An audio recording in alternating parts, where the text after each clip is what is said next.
Amy Marbo with Inspired Hygiene, and today I want to show you some tips on helping you run an effective morning huddle as well as a time-efficient morning huddle.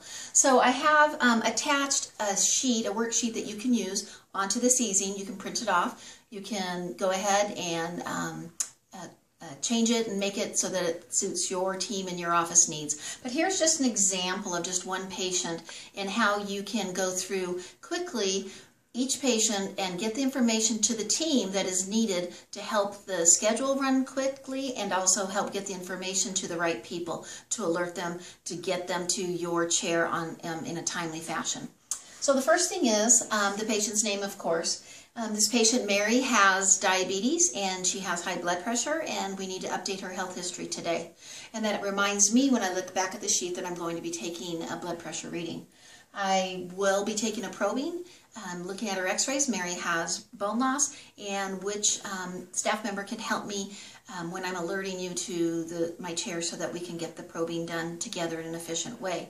We know that this is not something that we can do every single time, but if we can get somebody assigned by looking at the schedule that might have the most availability when Mary's coming in, that'll help you get through that piece of it quicker, and that saves the whole team time and keeps everybody on time. So if we can get about 95% of assisting help, whether it's front office or another staff member of some sort, that would be very helpful.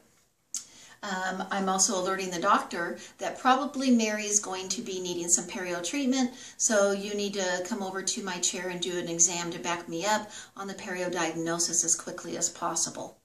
The last visit treatment that we did on Mary was in January. On January 22nd, we did a crown on tooth number 3, and we did a filling on tooth number 4.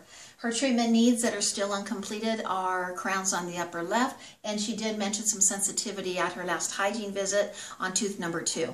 And then any comments is anything that the rest of the staff wants to give you a heads up on. Maybe it's something that the scheduling coordinator, when she was confirming appointments, that Mary told her about, or maybe the financial arranger needs to see Mary at the end of the appointment, or maybe there's a family member that is past due. So remember, starting the day off right helps with your effective morning huddle. Thank you, and stay inspired.